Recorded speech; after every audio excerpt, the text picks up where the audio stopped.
Why do we feel it's necessary to yak about bullshit in order to be comfortable? I don't know. That's a good question.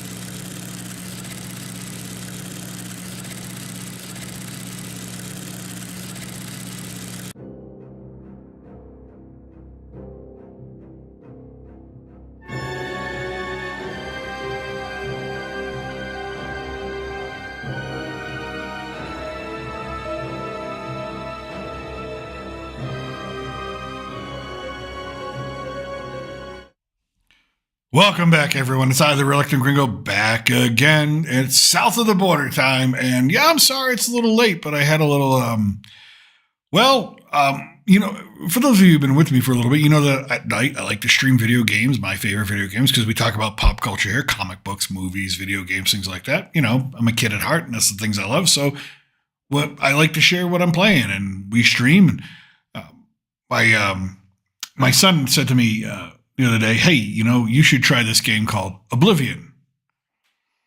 Be honest with you, I've never played any of the Elder Scrolls games. I got nothing against the Elder Scrolls games. It's just, I'm not the expert gamer, right? I just like to have fun. Like if you put me on Call of Duty, it's ridiculous. I can't shoot to save my life. So we try, I said, sure, well, I'll try this game Oblivion. So I streamed it a couple of times. And last night I said, I'm going to stream it again. It's been fun. I'm kind of getting into it and whatnot. It's good, interesting. It's good graphics, fun story, all that stuff. So I started streaming around, probably around 8:30 at night here where I am. And by the time I looked up and I said, holy crap, it's 5 o'clock in the morning. So I was like, I got to go to bed. And the amazing part is like, there are still so many people, there were people joining me at 5 a.m. saying, hey, we want more. And I'm like, okay, well, I've been streaming for like 9-10 hours now. I got to go to sleep. I got to wake up. I've got a wife down here on Saturday. Now, most of you in the United States, tomorrow is Mother's Day, so happy Mother's Day to anybody out there watching. And if you're from Mexico and you're watching today, happy Mother's Day, because that's today, Mother's Day. So we wanted to get up and celebrate Mother's Day and have a good time. And so I figured I better get to bed. So yes, I woke up very late, later than usual, which is why I'm a little bit late on this stream. So I apologize for that. But that's, I guess that's Oblivion. You start up the game and you choose a mission or two, and by the time you know it, 10 hours of your life have passed. I guess that's a good thing for the game. I mean, obviously it means it's entertaining. So, and engaging, which I can't wait to get back to playing it later again too. So anyways, we've got lots of political news today, a lot of immigration news and some weird stuff happening. Things that make me go, well, that's just a political stunt. But we also have a war. Supposedly we have another war. We've talked about India and Pakistan, and supposedly that's in ceasefire. And we'll get to that in a second. So let me just pull up that article. Let me see. Yes, that's the one I want right there. Okay. Make sure this is all good and ready for everybody. Yep, there it is. Okay. So President Trump put a lot of pressure on India and Pakistan. Now, why is India and Pakistan important, right? Why should you care about it? A lot of people are like, they never heard of Kashmir, or they've heard it in passing. They quite don't understand the whole thing. Now, this conflict between India and Pakistan has been going on since 1947 when the British drew the border lines, because they're the British, and that's what they did during colonial times and the end of their colonial times, and probably still continue to do so a little bit today, even to this day. Well, this area of Kashmir, which is surrounded by China and Pakistan and India, well, India got most of the rights to it, and Pakistan's like, well, wait a minute, most of the people there are kind of Pakistani, they kind of share our culture, we want the rights. There's a water treaty from 1960 involved there where India basically says, yeah, we'll let you have the water, we'll share the water. That got turned off, by the way, and they haven't put that back on. So even though there's a quote-unquote ceasefire going on. So what happened is about a week and a half ago, Pakistani terrorists, not supported by the government, apparently, that's not been confirmed or denied, attacked a major resort area, tourist area, main hub within India-controlled Kashmir, killing 26 people. Well, India responded by lobbing bombs onto the Pakistani targets that supposedly support or house or protect those terrorist cells, and some of them happen to be across the Pakistani border. So we have basically the beginnings of a conflict, beginnings of a war. Of course, Pakistan came back. They hit a few more things in Kashmir. India controlled Kashmir. India sent drones. Pakistan shot them down. Went back and forth. Why is this also really important? Why should you care about Kashmir? Well, I mean, first and foremost, if you care about human rights and you care about human dignity, you would care about this, right? It's been going on forever and ever. The other reason why you should care about this is that Pakistan and India are both nuclear powers. Believe it or not, some people you may not understand that or know that, but both of these countries have multiple nuclear weapons, about 170 each. From last that I checked, the research, the numbers on those are always a little fuzzy, but it's about that, right? Enough to destroy everything, basically. But they have them. And they've been very vocal about using them in the future against each other. The rhetoric between these two countries is just really hate-filled. The other reason about nuclear weapons making things so dangerous and whatnot is that, yes, there is a ceasefire agreed to. That's a political, I'm going to say that again, that's a political solution. It's not a military solution. What do I mean by that?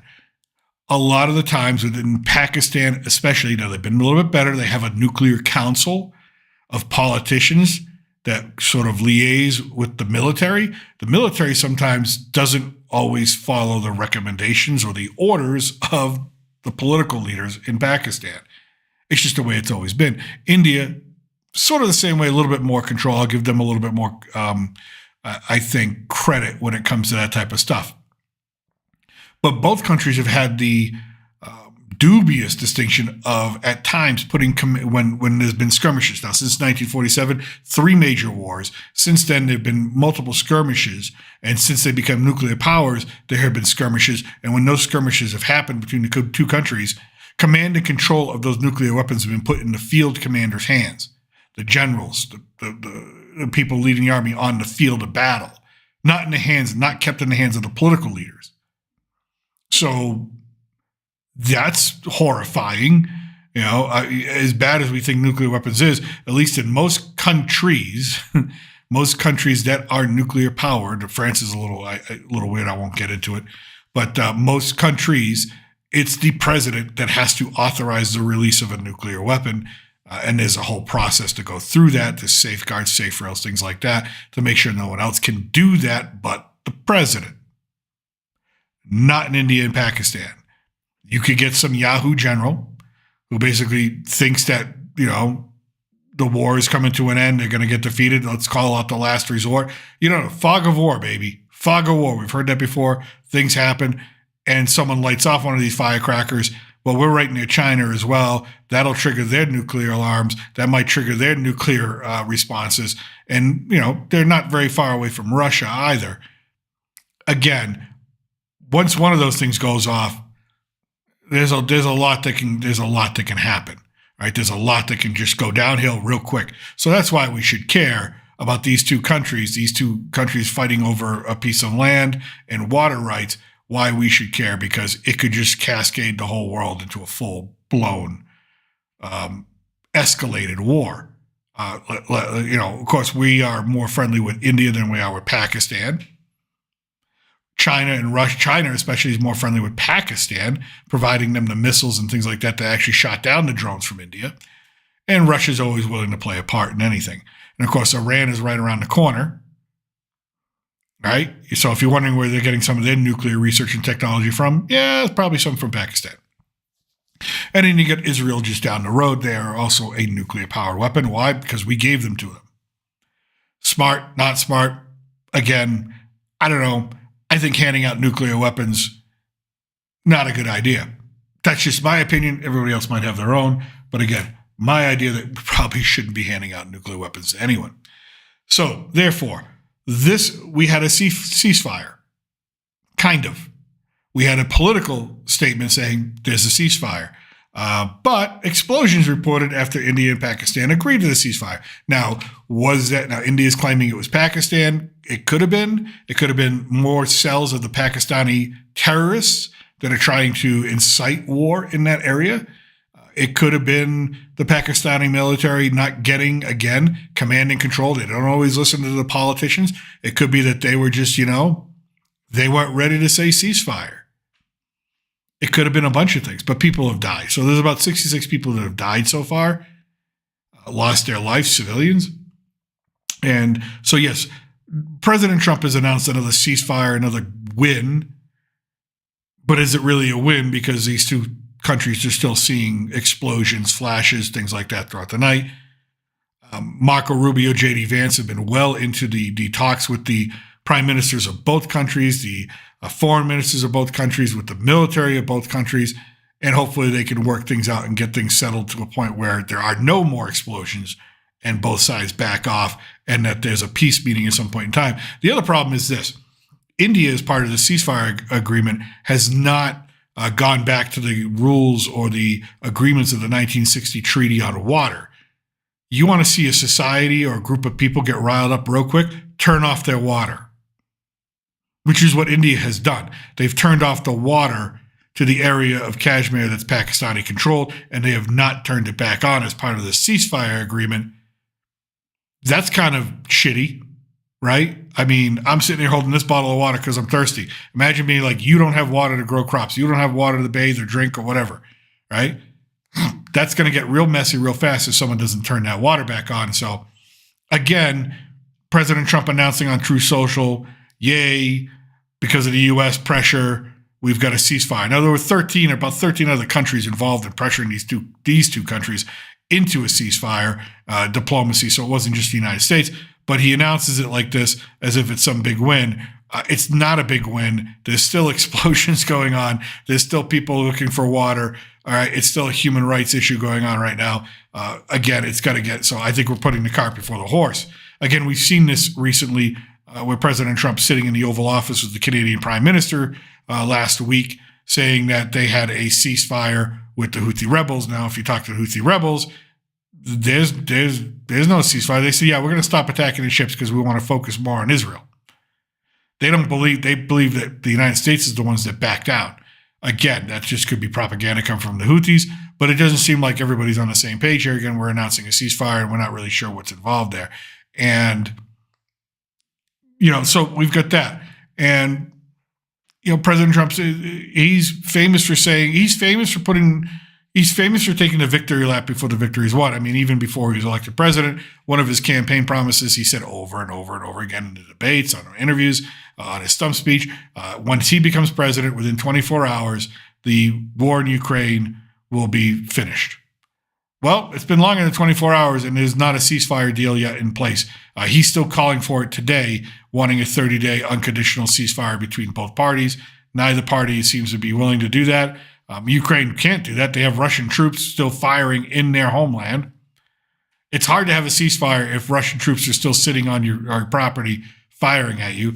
Putin doesn't seem to care what President Trump has to say. He wants Ukraine, right?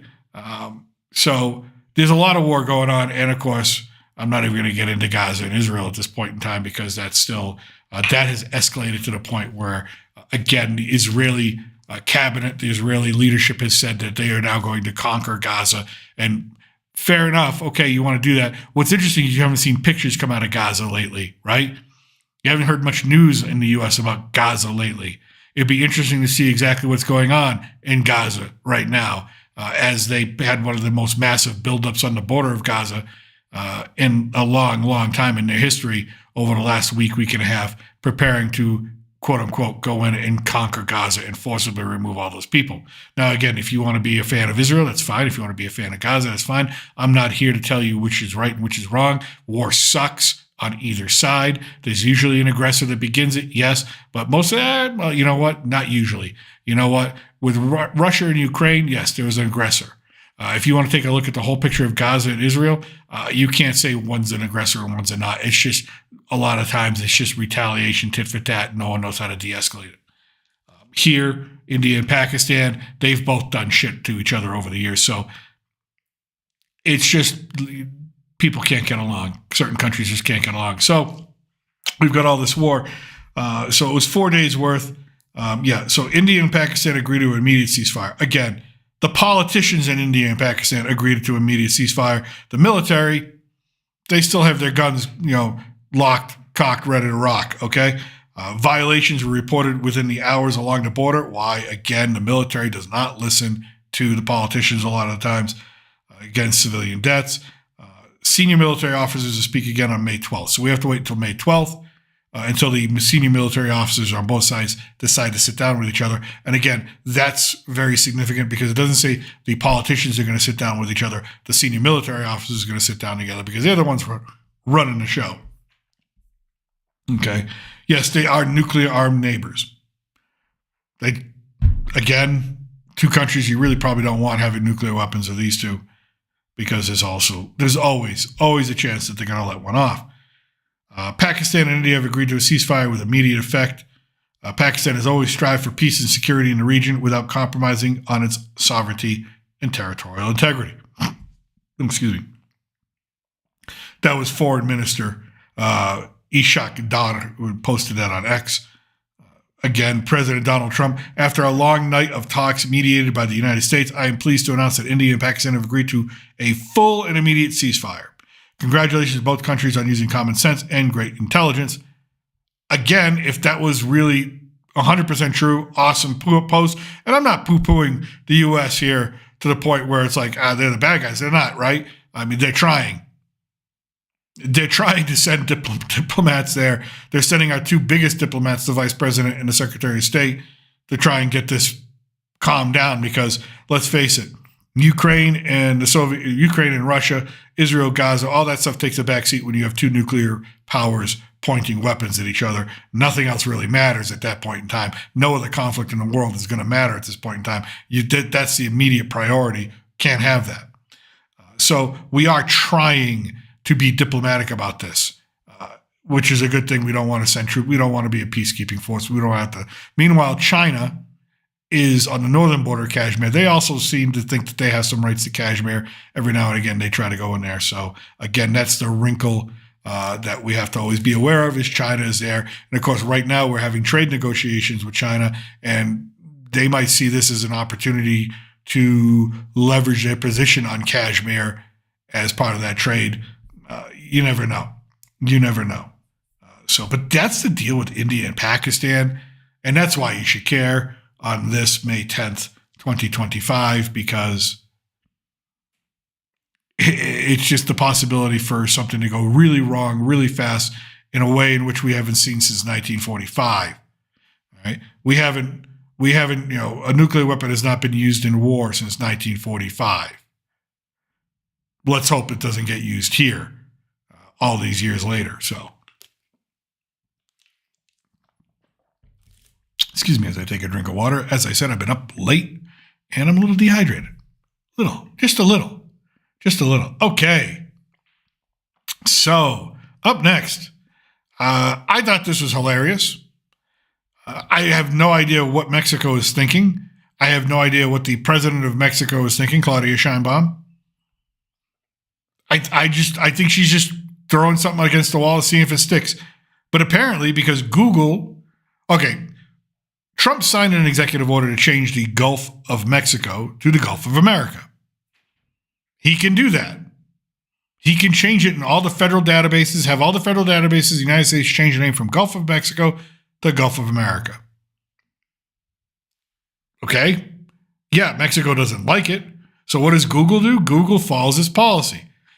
If something is named in the federal database as a certain mountain, a certain lake, a certain whatever, it goes along with it and changes it. It follows along. So if you're in the United States and you use Google and you look at a map using Google for the Gulf, it's going to say Gulf of America. If you're in the United States. If you're in Mexico, it's the exact opposite. You look at that same body of water, Google kept it as Gulf of Mexico. It seems like a fair thing, right? Google's not trying to pick sides there. It's like, all right, you call it this, you call it that, we'll call it this, and we'll call it that in both countries. Now, if you're in a separate third country, like Canada, and you look at that same body of water, it has both names, Gulf of Mexico, Gulf of America. So far, I don't see the problem, but apparently Mexico and the president of Mexico has decided to file a lawsuit against Google. They won't say what the lawsuit is. They've just filed it. They haven't revealed it yet, but they filed it in a court in Mexico. I'm not sure what she thinks she's going to get. I'm not sure she understands that Google probably has bigger revenue than the Mexican economy. And what she can force Google to do. She can't force Google to call anything in the United States whatever she wants to call it. She has zero power internally, domestically, within the United States. She has zero power to tell Google what to call anything. So I'm not really sure exactly what this is. I mean, what is she going to do? Tell Google they can't operate in Mexico? Great. You just ruined half the economy in Mexico that you've built up over the last 10 years. That's not going to happen. Is she going to fine Google here in the country? Go ahead. Google won't pay it. They don't care, because what are you going to do? Shut down Google? No. You're not going to do that. That'd be stupid. What else are you going to use? Safari? I use Safari all the time, but let me tell you something. It's not Google. Right? It doesn't have the power, the advertising, the marketing, the business savvy, all that stuff, right? So, Mexico has sued Google for adopting the name Gulf of America for users of Google Maps in the United States. She has no business. She has no right to sue. I don't see where the Mexican courts are going to go with this. What are they going to do? Call up President Trump and tell him change it back? I'd love to hear that phone call, because it would just be President Trump laughing for about 10 minutes straight. Literally laughing hysterically. Like that would make his day. That would make his week. He's not going to listen to that. What is Google going to listen to that and be like, yeah, okay, we'll do that. We'll change it back. No, they're not going to change it back. They're not going to do it. They haven't done anything wrong. I don't think they've done anything wrong. All right. And really, if you care what the name of the body of water is, who cares? Really, honestly, Gulf of Mexico, Gulf of America, really, does it really mean anything in your life? Does it change anything in your life? What you call that? You can call it Gulf of Gringo. Does it really mean anything? No. Does it get me anything? No. It's just a name of a body of water. It's a pissing contest. It is what it is. But again, the president of Mexico has no idea how to deal with President Trump. Absolutely no idea. Again, if you don't know about Claudia Sheinbaum, she's an incredibly academically credentialed person. I don't know how many masters or doctorates that she actually has. Multiple. Now, she is schooled in a more socialist, progressive, political bent, and that's how she governs. So she's an academic. Is she qualified to be president of Mexico? I don't know. It's cool that she's the first ever president of Mexico who's a woman. I guess that's cool. I mean, Mexico did it before the United States, so okay, cool. I don't really care about the gender identity politics that's involved, but okay, cool. If that's a thing, cool. If the people of Mexico like her, great. If she helps the people of Mexico out, great. If she does the right thing, great. But she has no idea how to deal with President Trump. You have to really, think back. If you went to college, think back of like the most academically kind of snobbish, kind of well-off professor you ever had. And then think about that person being in a room with President Trump and saying, I'm going to dictate the conversation here. It's not going to happen. It's just not. She should be worried. Right now, what she should be worried about is that we've created 2 militarized zones on the southern border, one in El Paso, one in southern New Mexico, militarized zones with military rules to fight illegal immigration and human trafficking. She should be worried that the CIA is flying hundreds and hundreds of drone flights for intelligence purposes over northern Mexico. There's only one reason to do that. Intelligence gathering. Preparing for war. Because President Trump already asked her over the phone, hey, what can we do to help you with these cartels? And he even said, we can send you to the U.S. Army. And she said, no. We're a sovereign country. You cannot do that. That would be invasion. Absolutely not. You stay on your side. We stay on our side. Sooner or later, President Trump's going to be like, I don't care what she said. There's a national security issue and these people are hurting the United States. I don't care. And that's what President Trump is going to do at some point in time. I predicted it within a year. You'll have U.S. troops on the ground in Mexico fighting the cartels. We're massing troops along the border to say, yes, we're there to secure the border. Well, at some point in time, securing the border is not going to be enough for President Trump if the fentanyl keeps coming in, if cartels keep shooting across the border at U.S. citizens, which has happened on multiple occasions since the president has taken the oath of office. Sooner or later, something's going to happen, and he's going to use it as justification to say, you know what? You're not taking care of the cartels, which Mexico does not fight the cartels. They do little things here and there for publicity. They do little things here and there to kind of placate the United States. They do little things here and there to say, hey, look, we're doing something. But they're not. They're not full force in it. They have this policy of let the cartels do what they want, let the government do what it needs to do, and hopefully the two don't, you guys stay over there. It's literally, they don't control half the country. It's just the way that it is. And so sooner or later, President Trump's going to be like, yeah, we wanted Greenland and Canada's 51st state. And how about expanding Texas and New Mexico and Arizona, California? How about that? I can see that happening. Using it, again, sooner or later, you have two people that are itching for a fight. You got the cartels on one side, you get the U.S. military on the other, headed by President Trump. Sooner or later, he's going to be like, you know what? The two biggest kids on the block, they're going to go at it. I'm going to see who's going to win. And it ain't going to be pretty. It ain't going to be pretty. But yeah, so Claudia Sheinbaum has no idea how to deal with President Trump. She has absolutely no clue. No one really does. You watch him sit down with world leaders, and again, not a criticism of President Trump. It's just he is who he is. But you get these long-term career politicians or professionals that have this sort of etiquette to the way in which they conduct their business in public versus behind closed doors. No, President Trump doesn't. He's like, nah, I don't care. Behind closed doors, out in the open, in front of the press, don't care. I am who I am. And literally, go back and watch it when the Canadian Prime Minister was sitting there with President Trump and they were talking to the press. Just honestly, just put the sound down and watch the face of the Canadian Prime Minister. He's baffled. Baffled. He's just like, what in the hell did I get myself into? Like, what? How do I deal? What do I do? What is this? That's what most world leaders they just have no idea. They think that it's just certain guidelines and rules and political correctness to how things are done. And then they run into Trump and he's like, nah, I'm going to do things my way. Nah, I'm going to say what I want to say. Nah, I know I'm sitting in your country. Right? Like he will go to another country in a press conference with that foreign leader in their home country and just put him on blast right in front of everybody and be like, what are you going to do about it? He's zero F's given. So again, Claudia Sheinbaum being the academic, the student of politics, there is no class on President Trump you can take at a university. One day there will be. That'll be interesting to see what they do with that. But yes. So she said at a news briefing Friday that the lawsuit has been filed, but did not provide further details. Why? What details is she going to give? How are they going to force an American company to do something against their freedom of speech in the United States? I'm really curious to see exactly whose idea this was, how she got talked into this, because this is going to make her look stupid. It makes her look stupid now. It really does.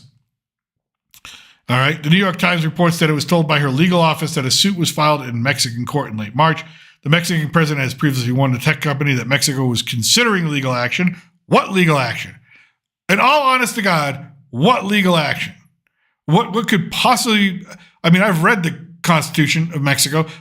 What legal action could you possibly take against an American company for doing something in America? You have no legal standing. None. Of course, Google did not immediately respond to MSNBC's request for comment. What are they going to say? They're probably just like, what? Really? Are you kidding me? That's not going to happen. It's just not going to happen.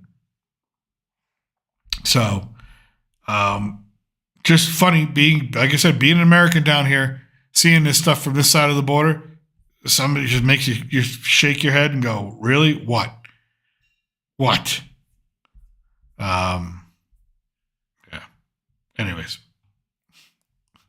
That's Mexico right now. They have no idea how to deal with President Trump. They're afraid they're going to get invaded. So they're trying anything. Anything and anything. All right. Speaking of Mexico and speaking immigration, the hell is this political stunt? This is a political stunt, people.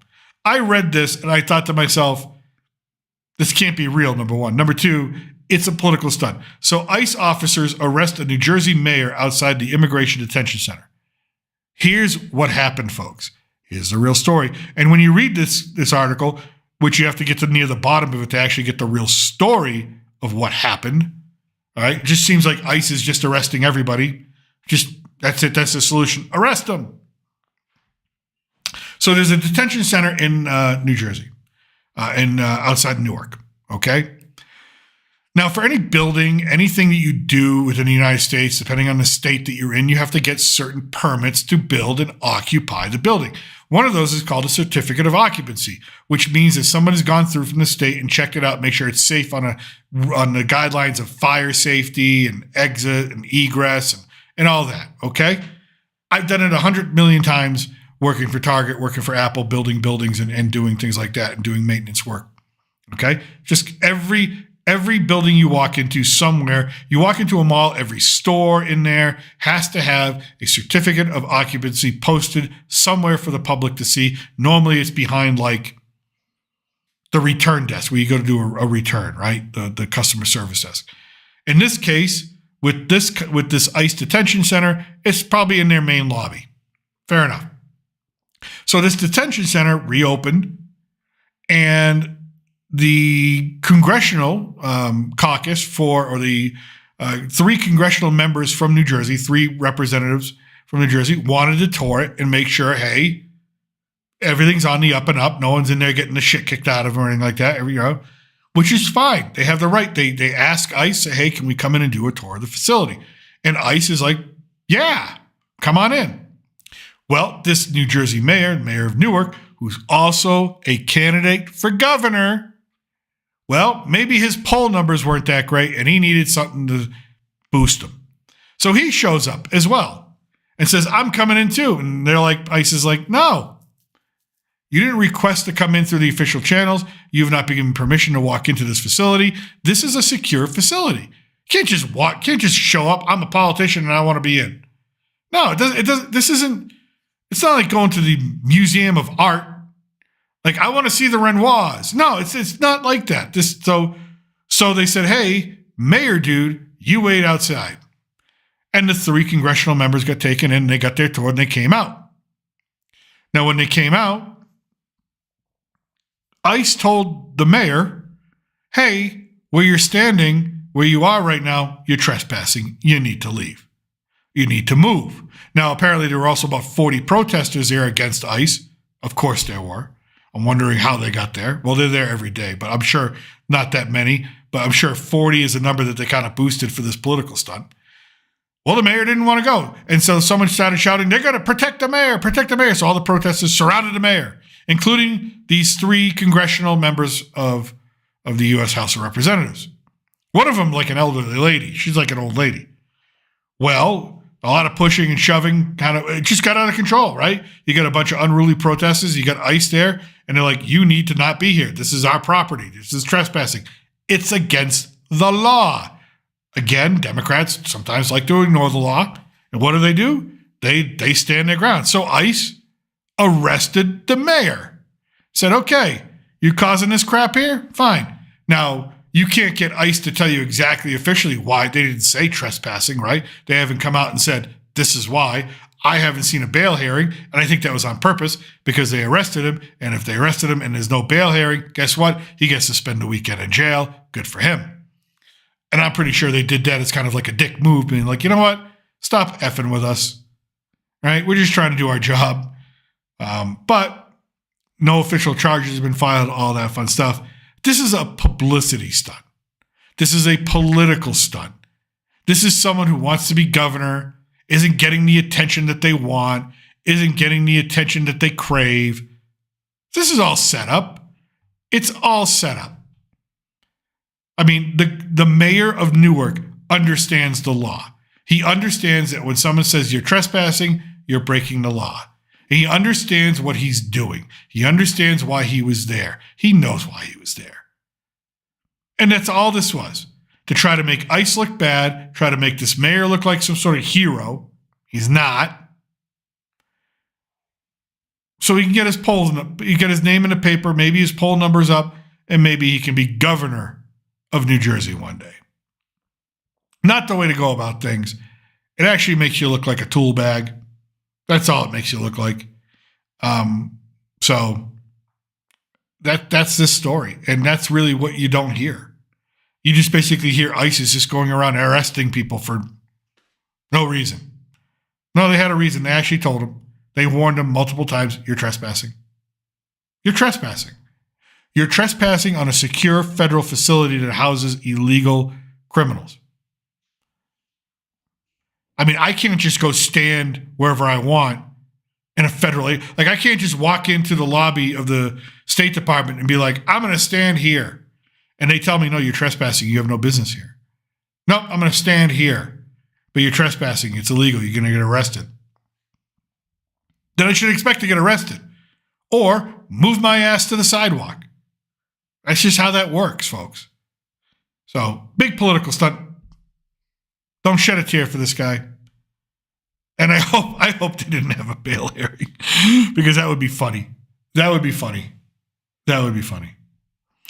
We're going to leave the mayor in jail for the weekend. I'm sure he got out. I'm sure they just let him out. He's the mayor. He's the mayor. Okay. Oh. All right.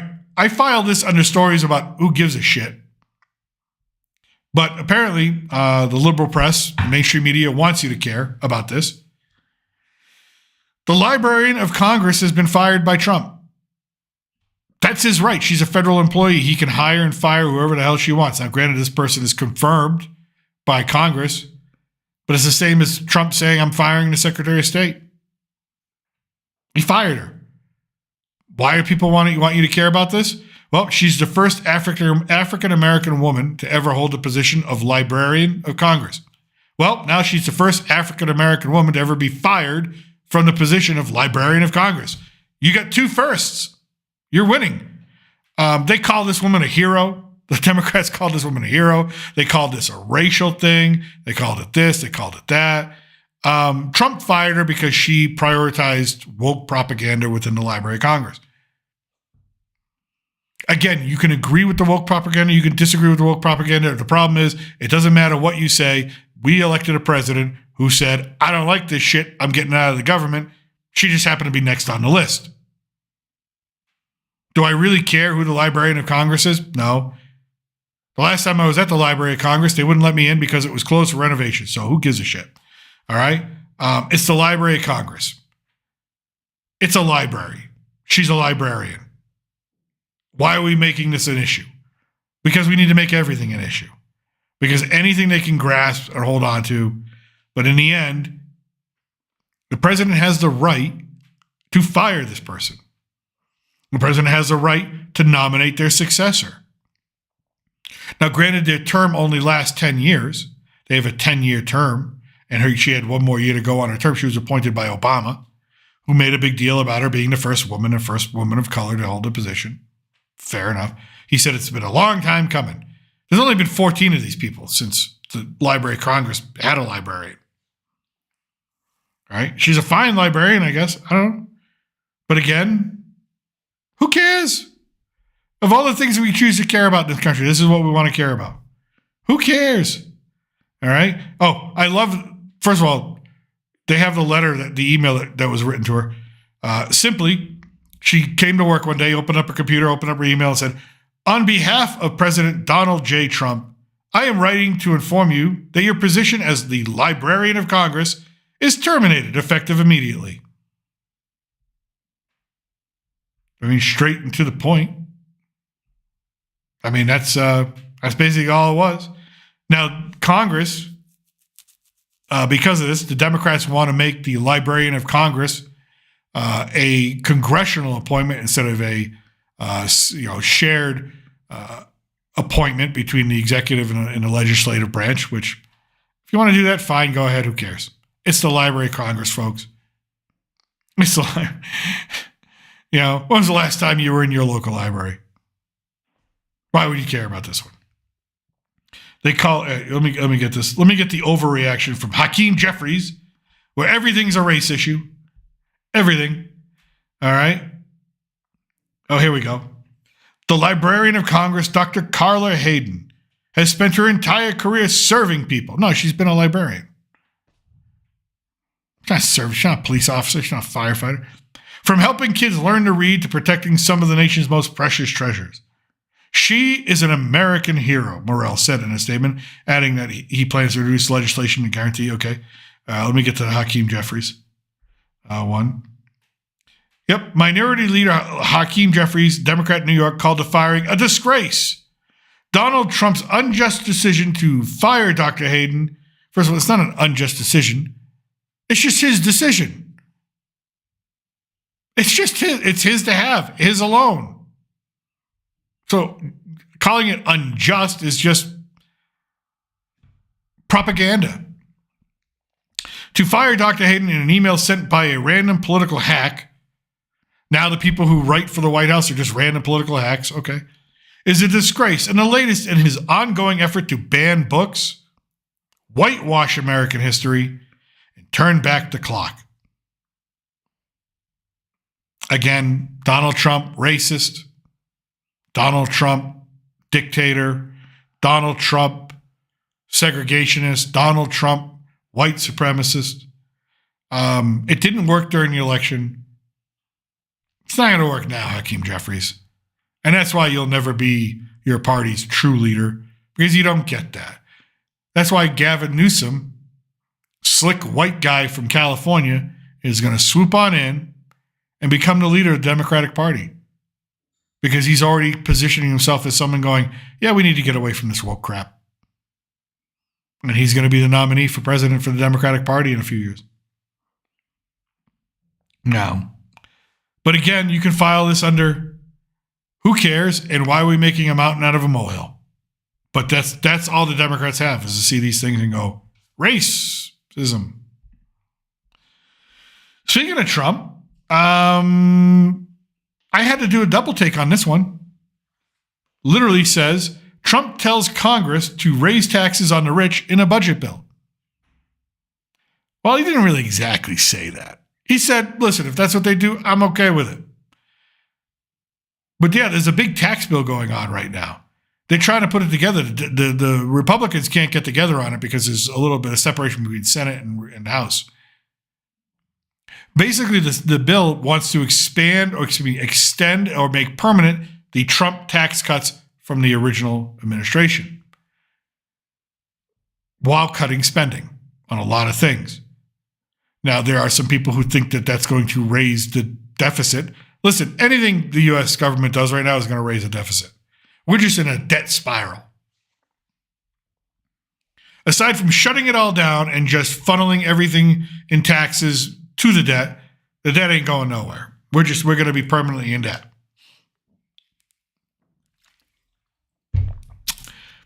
But part of this tax bill, he wants to make wages that are overtime, tips, non-taxable, overtime, non-taxable, Social Security, non-taxable, which again, it took me a moment when I first heard that, be like, they tax Social Security? That's bullshit. All right. So his big, beautiful bill is having some trouble, right? Getting together. The current top tax bracket, which pays a 37% rate, applies to those with more than $626,000. Listen, folks, in America, that's not rich. It's well off, but it ain't rich. Because think of it. If you have $600,000 and you pay 37% of it to the government, that's a huge chunk. I mean, that is a huge chunk. That's over $200,000 you're paying to the government taxes. So really, you're only making $400,000. But that's not rich in the United States. And if you're a small business and that's what you're making, they call you rich. You're just a small business owner. That's, you built that. Now you're rich and you're paying that. So one person, and I'm going to get down to it. In any event, he wrote, Republicans should probably not do it, but I'm okay if they do it, he said, about raising taxes on the rich to offset some of this stuff. Senator Josh Hawley from Missouri, he's okay with it, but he goes, no other senator is going to be in on this. No other Republican senator is going to raise the tax bracket on the rich because it's raising it on themselves. You want to see the rich. I mean, they all make that kind of money. Okay. All right. They want to cut spending. They want to cut taxes. They want to do a cap on what they call SALT, a cap on state and local taxes that can be deducted from the federal returns. That would hurt people, right? It used to be like, okay, you pay all this in state taxes. Next year you can deduct it. Well, they want to put a cap on that so you can't do all of that because certain states are just, by the time, if you live in California, once you deduct your state taxes, the federal government isn't getting anything. So they're looking to do that. But again, depends on what state you live in. You live in Texas, really doesn't matter. You don't pay taxes. You live in New Hampshire, you don't pay taxes. So really be mad at the Republicans for that? No, be mad at California for having such high taxes, or New York or Illinois. All right? There's no way they're cutting Medicaid. So if you hear Democrats say they're going to cut Medicaid, no, they actually say this.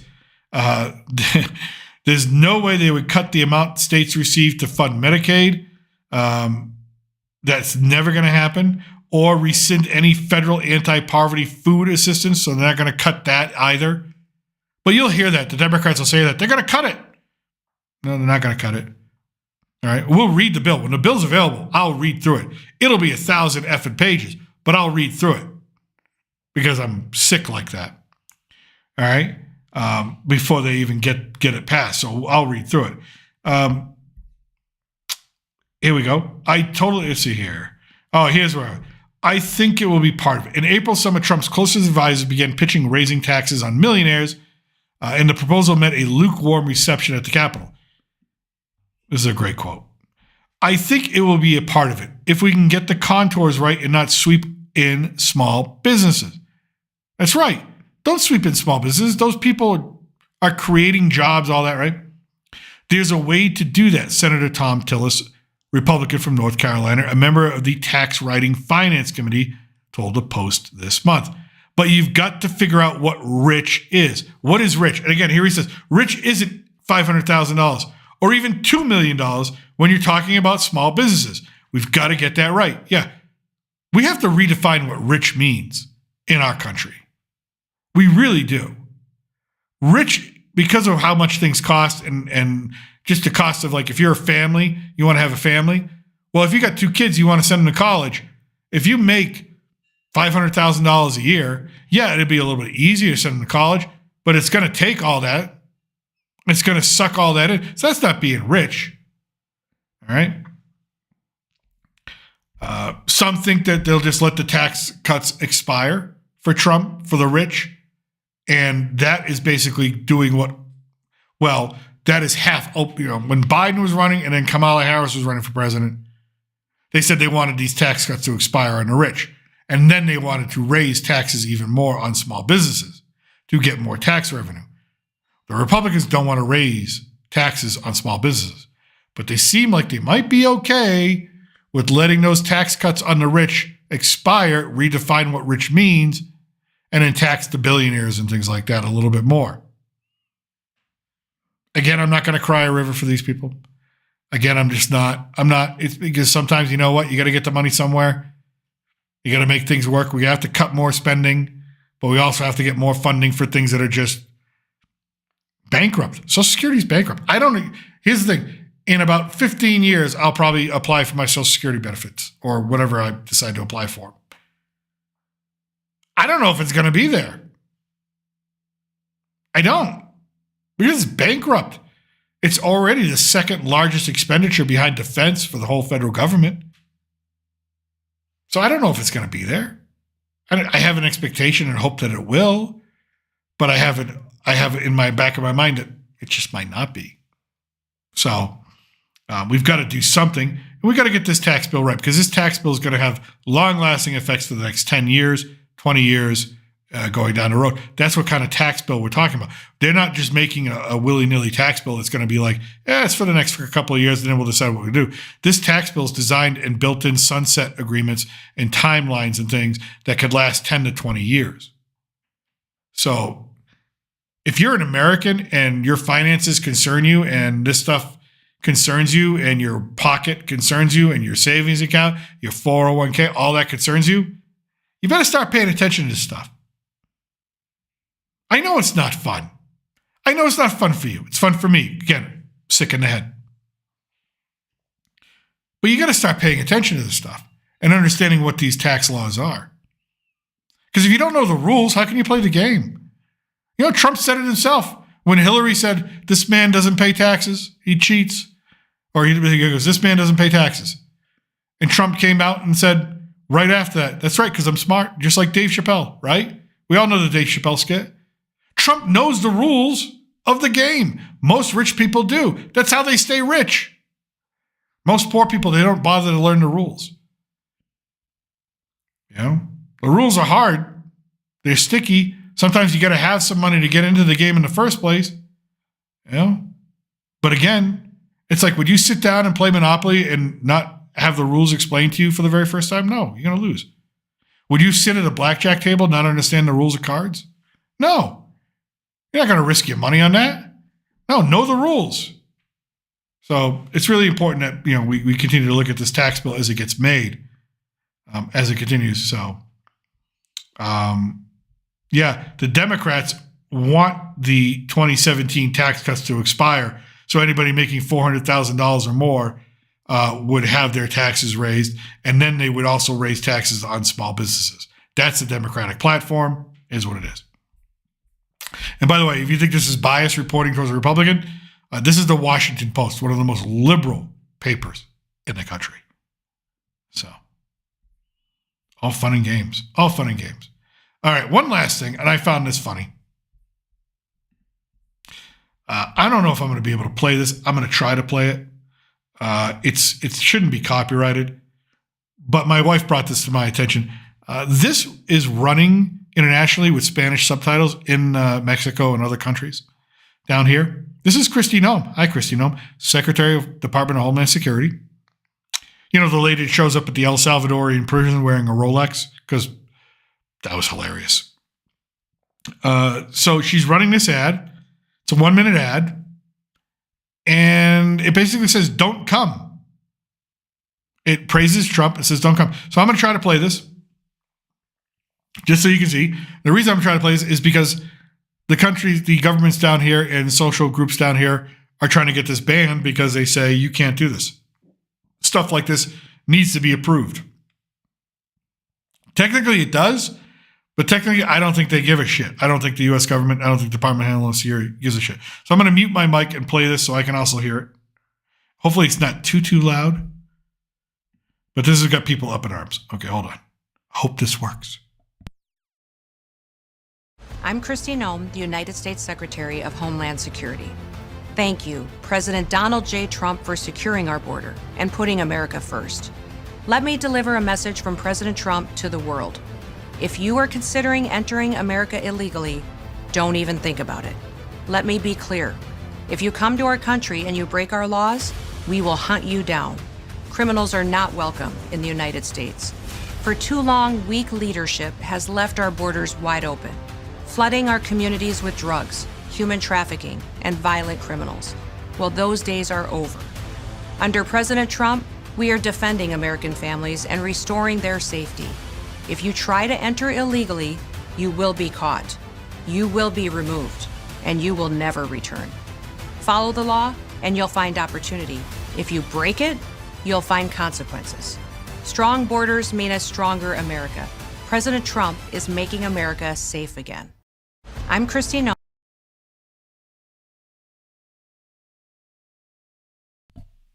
So yeah,